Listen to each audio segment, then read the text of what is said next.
NHM के employees एक बार फिर से सड़कों पर हैं और धरना प्रदर्शन कर रहे हैं। दरअसल कोविड के दौरान कई सारे एनएचएम एम्प्लॉइज जो है वो लगाए गए थे, उसके बाद अब मजबूरन जो है वो इन्हें धरना प्रदर्शन कर रहा है। दरअसल एमडी एनएचएम के खिलाफ ही धरना प्रदर्शन कर रहे हैं, जहां पर कोविड के दौरान ये एस्पायरेंट जो है वो लगाए गए थे। काफी समय से हेल्थ वर्कर्स कोविड के दौरान उन्होंने अच्छी सेवा की और उसके बाद अब इन्हें लगातार टर्मिनेट कर दिया जा रहा है। और अब ये जो एस्पायरेंट्स हैं वो लगातार जितने भी ये जो एम्प्लॉइज हैं वो लगातार यहाँ पर धरना प्रदर्शन कर रहे हैं। इनसे बातचीत करने की कोशिश करेंगे कि काफ़ी समय जीएमसी के बाहर धरना देने के बाद एक बार फिर से अब ये मजबूरन इन्हें गर्मी के इन दिनों में यहाँ पर जो है वो इस मौसम में यहाँ पर इनको धरना प्रदर्शन करना पड़ रहा है। क्या कुछ कारण है कि आप यहाँ पर प्रेस क्लब पर आते हैं? सबसे पहले सर मैं आपका थैंकफुल रहूँगा क्योंकि मीडिया ही है जो समय समय पर बात हमारी आम पब्लिक तक पहुंचाती है, क्योंकि पब्लिक ही है जो इनको जो लीडर्स हैं इनको नेशन को बिल्डअप करती है। हमारे टैक्स से ये जो फॉर्च्यूनर गाड़ियों में घूमते हैं, हमारे खून पसीने की कमाई होती है। 2000 का दिन का तेल डालेंगे ना, उसमें से हमारा ज़्यादा नहीं कम से कम 800-900 टैक्स में चला जाता है। कोविड के टाइम अगर आपके पास स्टाफ था, आपने ये अदर स्टाफ क्यों लगाया? कंट्रेक्चुअल बेसिस पे आपने क्यों ये इस स्टाफ को लगाया एनएचएम के बेसिस पे? और अगर एमडी एनएचएम अगर ये बोलते हैं कि नहीं आपको, अगर हम एमडी के ऑफिस में जाते हैं वो बोलते हैं आपको गवर्नर ने इंस्ट्रक्शन, आपने 3 महीने का ड्रामा बना के रखा है, ये नहीं चलेगा। हमारे 1600 एम्प्लॉइज है, उनमें से हमारे आज कोई ज़्यादा नहीं होगा, 400-500 जो है कैंडिडेट छोड़ गए हैं नौकरी।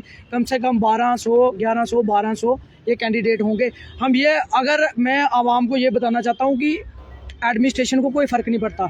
जो बंदा आईपीएस आईएएस जहाँ कोई लीडर होगा वो इलाज पहले नंबर जम्मू जीएमसी से करवाएगा ही नहीं, क्योंकि इनके जो बीजेपी के प्रेसिडेंट हैं, जब ये कोविड पॉजिटिव हुए थे ये नारायणा प्राइवेट हॉस्पिटल में जाके एडमिट हुए थे। तो ये आप लोगों के लिए है, आम जनता के लिए है, क्योंकि आप लोग बीमार होगे, हॉस्पिटल में जाओगे, आपको आगे स्टाफ नहीं मिलेगा, आपका बंदा तड़प के मर जाएगा, लेकिन बाकी किसी के कान पे जूं तक नहीं रेंगेगी। और मैं इनको ये बोलना चाहता हूँ, एमडी एनएचएम सर आपने ही रिक्रूटमेंट पॉलिसी निकाली थी, चाहे सेंटर से पैसा आया चाहे जहाँ से मर्जी आया, हर साल सेंटर से जो है फंड निकलता है, स्वास्थ्य के लिए मेडिकल के लिए अलग से निकलता है, उसके बाद एजुकेशन के लिए एजुकेशन सेक्टर के लिए अलग निकलता है। एक साल से एनएचएम की रिक्रूटमेंट ही नहीं हुई, तो वो फंड जा रहा कहाँ पे है, किसकी जेब में जा रहा है? बताओ ना, इधर डिस्क्लोज करो आके सभी को कि जो फंड्स रिलीज़ हो रहे हैं। सबसे शर्म की बात तो ये है, 135 करोड़ देश की आबादी वाले में 2% शिक्षा बजट है, 2% हेल्थ बजट है, तो बाकी वाला पैसा जा रहा कहाँ पे है? टैक्स पे टैक्स लिए जा रहे हो आप, हर जगह पे ऑयल पे आपके टैक्स है, खाने वाला तेल 200 पहुँचा दिया आपने, आम आदमी कहाँ पे जाएगा? और वो पुलिस वाले आपने लगाए हुए हैं एसपीओ बेचारे 6000 में आप उनसे लेते हो, महीने की कितनी घंटे ड्यूटी लेते हो और दे रहे हो आप उनको?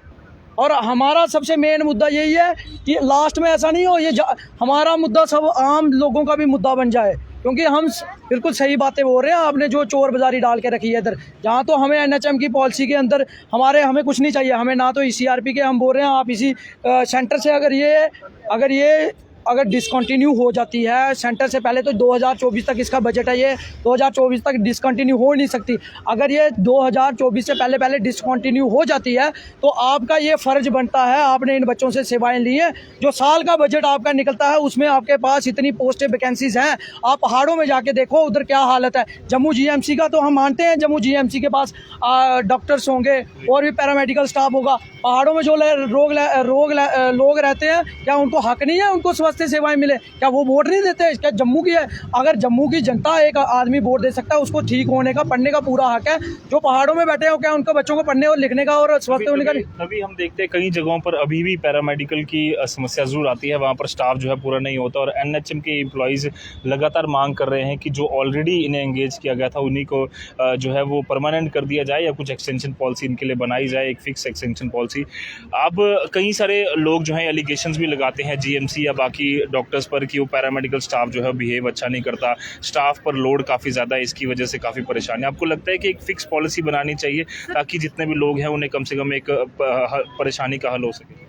सर बनानी तो चाहिए, जब गवर्नमेंट ही नहीं सीधे तरीके से चलती है तो करना क्या है? आप खुद समझदार हो, पढ़े लिखे हो, आप हमें कवर कर रहे हो, जैसे कि आप कवर कर रहे हो, तो हमारी आवाज़ जो सारी दुनिया में पहुंच रही है, उस टाइम कहाँ थे ये गवर्नमेंट?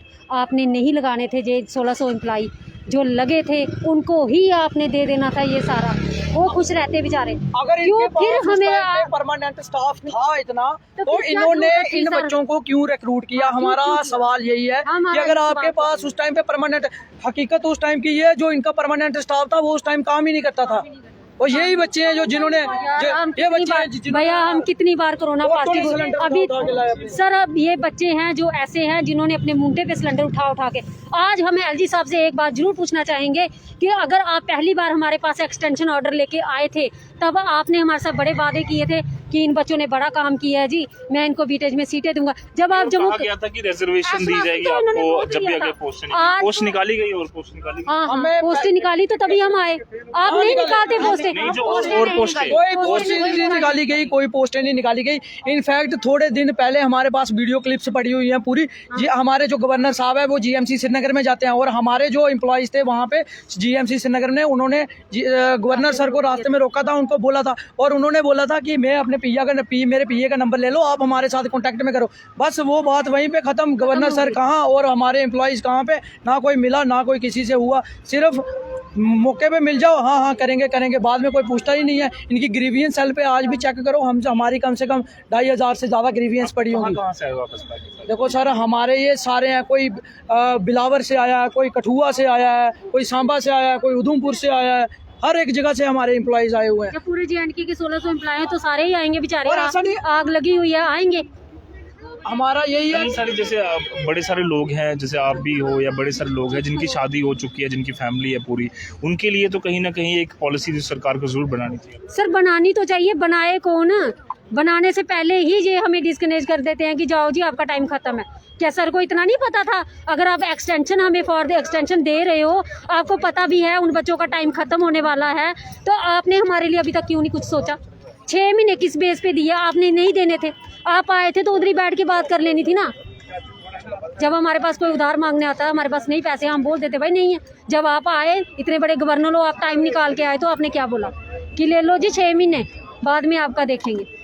तो अब हम देखेंगे। लास्ट टाइम भी सर एलजी सर हमारे जो है वो एनएचएम के एम्प्लॉइज से मिले श्रीनगर में, उन्होंने यही कहा वहाँ पे कि आपने हमें रिमाइंडर ही नहीं कराया एक्सटेंशन देने के बाद। सर 6 बारी इन्होंने हमें 6 महीने की एक्सटेंशन दी, इन्होंने 2 बारी, ठीक है। तो अभी भी हमें इन्हें रिमाइंडर कराना पड़ेगा, तो सर, कितनी बारी मेमोरेंडम देंगे आज हम इनको? यही एलजी साहब से एक ही क्वेश्चन पूछते हैं, अगर हम 6000 पे यहाँ पे जीएमसी में मौत के मुंह में कूदे, अगर हम आज ये बोलते हैं कि कल के फिर से ऐसी कोई नौबत आई तो आप क्या कूदोगे जीएमसी में?